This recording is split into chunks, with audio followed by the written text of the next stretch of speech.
Seja muito bem-vindo, eu sou Luciano S. e esse é o canal Casos Sobrenaturais Reais. Não deixe de fazer a sua inscrição e ativar o sininho para não perder os próximos vídeos e escreva nos comentários de que cidade você está nos assistindo. Desde já, o nosso muito obrigado.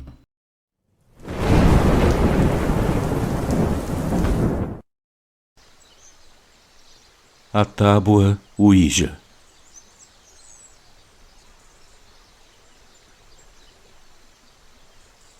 Boa noite, Luciano.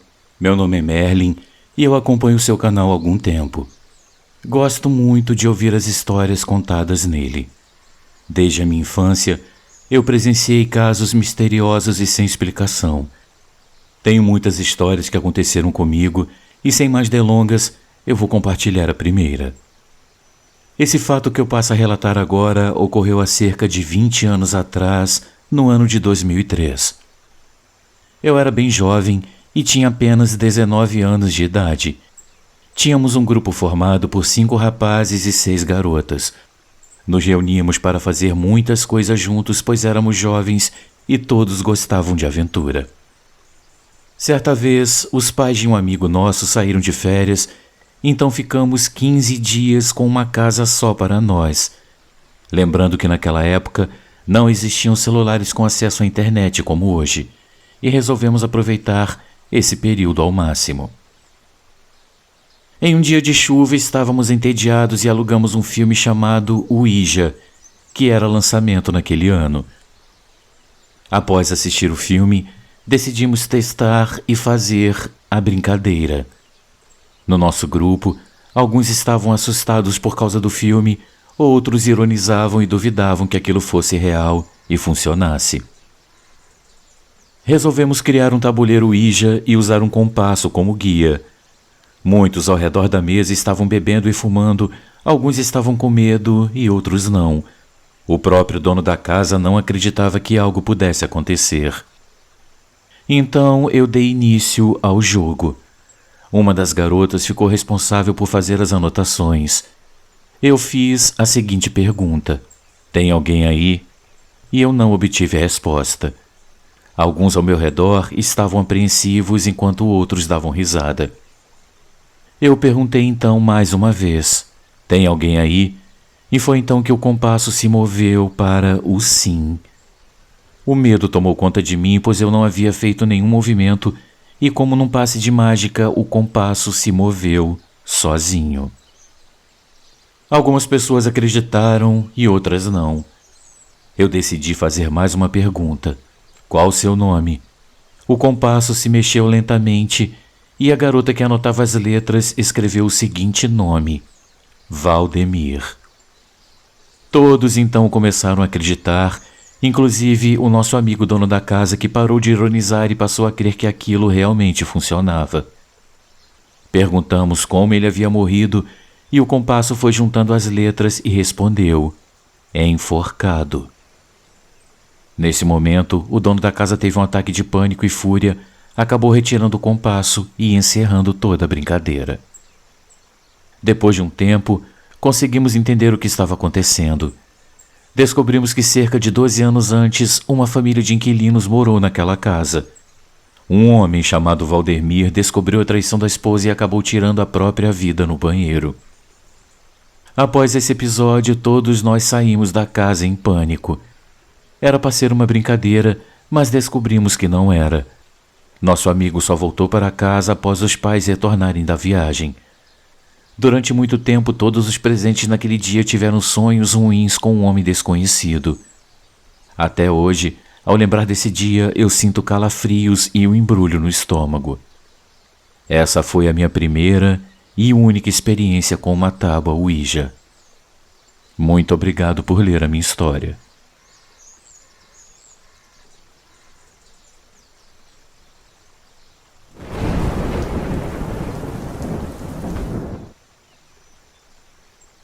Notícias da minha mãe.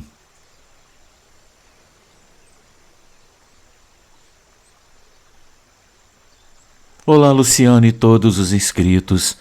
Eu sou a Ângela novamente com mais um relato. Meus pais se separaram e se tornaram amigos. Meu pai foi morar sozinho, mas de repente ele ficou muito doente.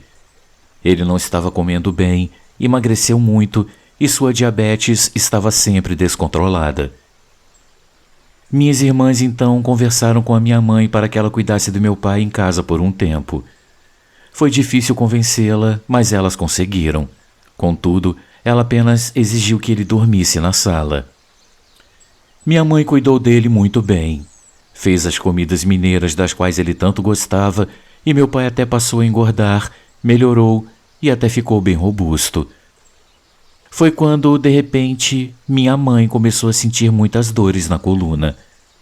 Exatamente um ano antes, ela estava no bar que pertencia ao meu irmão e ao meu cunhado, ajudando a servir o almoço aos fregueses. Ela então cismou de limpar a coifa. Ela subiu na mesa e acabou perdendo o equilíbrio. Ela bateu na quina da mesa com o ossinho das costas do início do quadril. Ela sentiu uma dor fortíssima, mas não quis ir ao médico. Então, um ano após essa queda, enquanto ela cuidava do meu pai, ela voltou a sentir essas dores terríveis. Amigos, minha mãe gemia de dor. Não se sabe se foi essa queda ou o fato dela ter sido costureira por muitos anos que ocasionaram essas dores. Meu pai tentava ajudar no que podia. Ela visitou vários médicos, mas nenhum descobria a causa. As dores aumentavam consideravelmente. Luciano, cabe aqui ressaltar que ela sempre foi o tipo de pessoa que sempre estava pronta a ajudar a todos que necessitavam. Ela chegava a passar noites nos hospitais acompanhando os parentes internados apenas para não deixá-los sozinhos. Por causa do sofrimento causado por aquelas dores, nós percebemos que ela pedia em oração pela morte e dizia que não queria dar trabalho a ninguém. No final do mês de novembro de 2013, tentamos levá-la num centro espírita de cura espiritual em São Miguel Paulista para ela ser operada. Ela foi transportada em uma cadeira de rodas e cada tranco do carro era um grande gemido. Era uma verdadeira tortura presenciar a sua dor. Chegando no local, passaram ela na frente, a examinaram e marcaram sua cirurgia para depois do dia 15 de dezembro. Mas eu desconfio que eles já sabiam que seu desencarne era iminente. O SAMU foi à casa dela para socorrê-la por 2 vezes. Os vizinhos estavam muito tristes, afinal todos gostavam muito dela. Depois da 2ª vez, ela já não voltou mais para casa. Eu liguei para o centro espírita para comunicar a sua internação e eles pediram o nome do hospital onde ela estava para orar por ela. Luciano, na noite anterior à sua morte, meu pai foi dormir no quarto dela. Ele deixou apenas a luz do corredor acesa e de madrugada ele conta que viu um vulto negro passando por 2 vezes em frente ao espelho que ficava ao lado da porta do quarto. Isso aconteceu por volta das 3 da manhã. Ele disse que levou um grande susto, sendo que antes dele se deitar, ele escutou um barulho muito forte de panelas caindo na cozinha. Ele disse que foi olhar e tudo estava intacto. No dia seguinte, 20 de dezembro, eu recebi uma ligação do hospital me pedindo para ir até lá com urgência levando um documento de identificação dela. Eu fiquei cismada e liguei para minhas irmãs e pedi para elas me acompanharem, senão eu não iria aguentar. Eu já desconfiava do que estava por vir. Era uma sexta-feira pela manhã quando ela finalmente teve suas preces atendidas e desencarnou. Na quarta-feira anterior eu a havia visitado. Ela estava entubada e inconsciente, e ao olhar para ela, eu tive a impressão de que ela estava com a cor da morte. Sua pele estava amarelada e meio esverdeada, eu não sei ao certo. A médica chegou até mim e disse que ela estava desenganada. Eu não acreditei e continuei orando por ela. Entretanto, ela veio a óbito exatamente nesse dia às 5:30 da manhã. Curiosamente, nesse mesmo dia, poucas horas depois, falecia o cantor Reginaldo Rossi que ela tanto amava. Eu não acreditei nessa coincidência. Meus amigos, não há palavras para descrever o nosso sofrimento. Nós simplesmente não conseguíamos nos conformar. Minhas lágrimas foram tantas que chegou um instante que elas até secaram. Eu não tinha mais como chorar, eu só suspirava. Nossa mãezinha tão querida partiu, um exemplo vivo do bem-querer e bem-viver. Ela amava forró, música sertaneja, música brega, músicas internacionais dos anos 60 a 80 e até mesmo de rock ela gostava. Ela não tinha muito estudo, mas nos ensinou o valor da vida, a ter respeito por todas as pessoas sem distinção e fez de nós pessoas íntegras e honestas. Seus exemplos transcendem o tempo. Um ano após o seu falecimento, no dia 2 de abril, aniversário do meu sobrinho de 7 anos, ele pela manhã foi abrir a janela do quarto e a viu olhando para ele e sorrindo. Segundo ele, ela estava de vestido branco estampado com florzinhas coloridas e estava com os cabelos soltos. Ela estava linda. De repente, ela saiu andando pelo corredor do quintal e entrou pela cozinha. Ele não teve medo e correu atrás dela, porém ela já tinha sumido. No mesmo ano, no dia 2 de novembro, aniversário da minha primeira sobrinha, ocorreu outro fato sobrenatural. Estavam minha irmã com esses meus 2 sobrinhos na sala, quando do nada a cadeira de balanço de plástico que havia pertencido à minha mãe começou a se balançar sozinha. Amigos, as portas e as janelas estavam todas fechadas, então não havia como entrar alguma corrente de ar. Minha irmã conta que olhou para os filhos sem entender nada. Todos sentiram um arrepio e começaram a sorrir de nervoso. Entretanto, nenhum deles ficou com medo. Com certeza, era a minha mãe, Cidinha, se fazendo notar. Algum tempo depois, durante uma festa junina na casa da minha tia, irmã da minha mãe, em Arujá, uma prima minha que é kardecista, que também estava lá, me mandou o seguinte recado da minha mãe. Ela me disse que a minha mãe tinha a resposta para a minha pergunta. Ela me disse que a minha mãe estava muito bem e que estava muito feliz e que ela já tinha acordado no hospital espiritual e reencontrado pessoas muito queridas, além dos nossos parentes que já haviam partido. Ela disse ainda para eu não me preocupar. Luciano, eu chorei muito ao ouvir essas palavras. Eu sempre me perguntava se a minha mãe estaria bem do outro lado. Contudo, eu nunca comentei com ninguém sobre essa minha preocupação. Hoje, depois de tanto tempo, eu já não choro tanto. Graças a Deus, eu transformei a minha dor em uma gostosa saudade. A saudade que eu sinto dela dói muito, eu não vou negar, mas Deus sempre me conforta. Gratidão a Deus e aos amigos espirituais por nos mostrar esse lado sobrenatural da vida que só nos dá alegria. Desde então, eu sonho sempre com ela sorrindo. Eu sei que ela está bem junto com meu pai que faleceu de Covid, conforme eu já relatei anteriormente. Uma das coisas que eu mais me lembro com carinho era que meu cunhado e meu marido iam todos os dias às 6 da manhã tomar o cafezinho da dona Cidinha. Eles amavam seu café. Também, às vezes, nos sábados à tarde, minha mãe me ligava me convidando para ir até a sua casa comer torresmo e tomar uma cervejinha. Eu nunca podia ir, pois sempre eu estava ocupada com alguma coisa. Hoje, eu me arrependo muito por nunca ter ido. Me arrependo por não ter aproveitado mais a sua presença. Muitas vezes ela me chamou para ir à Rádio Atual, assistir ao show do Amado Batista ou do grupo Calcinha Preta, e eu nunca ia. Amigos, eu espero que vocês possam viver o que têm para viver e nunca deixem nada para depois, pois o depois pode já ser tarde demais. Eu sempre me lembro dela quando eu ouço a música Epitáfio dos Titãs. Eu podia ter amado mais, ter beijado mais, ter visto o sol se pôr. Obrigada a todos os inscritos e a você, Luciano. Mil beijo a todos.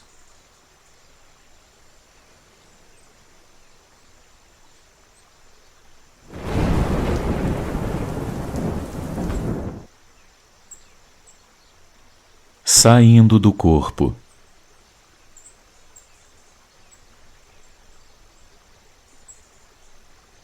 Olá, Luciano. Sou uma grande fã do seu canal. Tudo que eu irei relatar aqui foi real e aconteceu comigo no ano de 2013. Nessa época, eu tinha por volta de 14 para 15 anos e me aconteceu algo que até hoje eu não sei explicar. Eu moro em uma cidade chamada Araguaína, no interior do estado do Tocantins. Eu sempre gostei muito de ler, e nessa época eu estava lendo alguns livros espíritas de uma autora bem famosa chamada Zíbia Gasparetto, sendo que até hoje eu não sei bem se isso teve algo a ver com a minha experiência ou não. O caso é que em um dia normal eu acordei e tive uma manhã bem tranquila. Na parte da tarde, eu fui para a escola de bicicleta como eu fazia todos os dias, sendo que geralmente eu levava o meu irmão, mas nesse dia específico ele não pôde ir, pois ele estava doente. Estranhamente, eu também passei a tarde toda me sentindo muito mal, extremamente cansada e sonolenta. Meus amigos me perguntaram se eu estava bem, e eu respondi que sim, embora eu achasse que ficaria doente ou algo assim. Por fim, acabou a aula e por volta das 5 da tarde eu voltei para casa de bicicleta. Eu estava muito mal e eu nem sei como eu cheguei em casa. Mas eu me lembro até hoje do cansaço que eu sentia. Quando cheguei, eu entrei no quintal, joguei a minha bicicleta no chão da entrada da casa e entrei. Nisso eu percebi que a minha mãe tinha dado faxina na casa, pois tudo estava bem limpo. Como éramos muitos irmãos, dormíamos todos em colchões no chão e, incrivelmente, às 6 e pouco da tarde o lugar de dormir já estava organizado. Então eu só cheguei e me joguei no colchão. Eu me lembro da voz distante da minha mãe ao fundo dizendo que o jantar estava pronto e me mandando tomar banho. Então, eu só me lembro de ter respondido ainda muito sonolenta: "Eu estou com muito sono, mãe." Foi nesse instante que tudo aconteceu. Eu deitei e comecei a adormecer, porém, em questão de segundos eu me levantei e eu vi o meu próprio corpo deitado no colchão. Eu me lembro de ver meus braços saindo do meu corpo e eu me levantando, e no mesmo momento eu me vi caindo dentro de mim mesma e tudo ficou escuro. Em seguida eu me levantei ainda sem enxergar nada e comecei a gritar. Simplesmente eu corri para a sala ainda sem enxergar nada e pedindo socorro, dizendo que eu estava cega. E quando lentamente eu comecei a enxergar novamente, eu percebi que eu, na verdade, estava na sala, sentado em uma poltrona gritando com as pessoas da minha família, que estava bem assustada ao meu redor, se perguntando o que estava acontecendo comigo. Até hoje eu não sei o que foi aquilo. Hoje eu sou evangélica e não acredito em coisas sobrenaturais. Porém, eu sei que o mundo espiritual de fato existe, mas eu não sei explicar o que me aconteceu naquele dia tão estranho. Muito obrigado por ler a minha história, Luciano, e até uma próxima.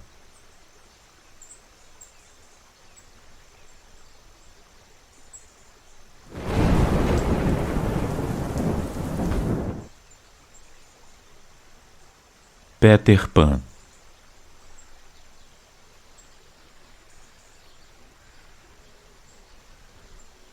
Olá a todos. Hoje irei relatar um fato que ocorreu em uma madrugada do ano de 2014 e que foi uma das coisas mais incríveis que eu já vivi em toda a minha vida.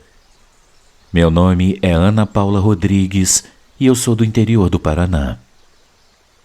Luciano, eu simplesmente acordei de madrugada com o corpo todo formigando e sentindo uma pressão estranha sobre mim. Eu abri meus olhos e vi que eu estava com o rosto colado no teto do meu quarto. Eu apoiei minhas mãos e comecei a me virar para ficar de costas para o teto, então eu me vi deitada dormindo na minha cama.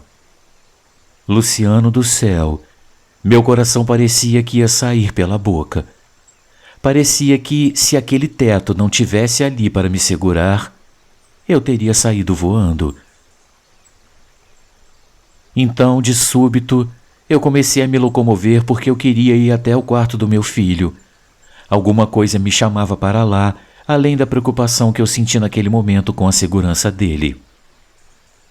Quando eu consegui passar pela porta do meu quarto, que estava aberta, e eu fui para o quarto do meu filho, que ficava ao lado do meu, a porta do quarto dele também estava aberta, e foi aí que eu vi a coisa mais incrível e fantástica de toda a minha vida.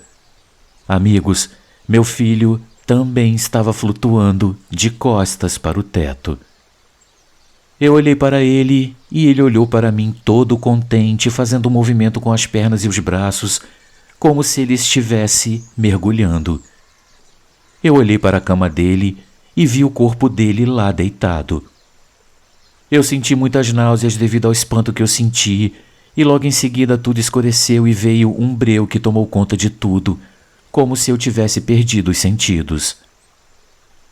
Eu acordei muito assustada já na minha cama. Eu me levantei e fui correndo para o quarto do meu filho e o vi dormindo tranquilamente. Eu olhei para o teto, mas a imagem dele também não estava mais lá.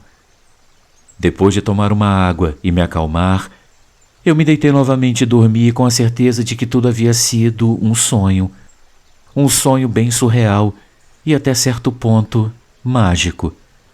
Eu me lembro de ter dormido com um sorriso nos lábios. Eu não sei você, mas eu adoro sonhar que estou voando. Quando eu acordei para trabalhar, eu me arrumei no meu quarto como sempre fazia. Depois desci e estava na cozinha fazendo o meu leite, quando eu escutei o meu marido conversando com meu filho no quarto dele. Eu escutei o meu filho falando: "Papai, hoje eu sonhei que eu estava voando que nem o Peter Pan." O meu coração quase saiu pela boca e eu fui correndo para o quarto dele. Quando eu cheguei à porta, ao me ver, ele me disse: "E você também estava voando, não é, mamãe?" Luciano, eu passei muitos dias numa espécie de euforia por dentro. Um misto de alegria e medo que eu nem sei como descrever. Eu e meu filho, que só tinha 5 aninhos, vivemos uma experiência fora do corpo, juntos. Até hoje eu peço para ter uma experiência parecida, pois, embora assustadora, como eu já disse, ela foi a coisa mais incrível e maravilhosa pela qual já passei na vida. Muito obrigado por ler a minha história e um grande abraço a todos.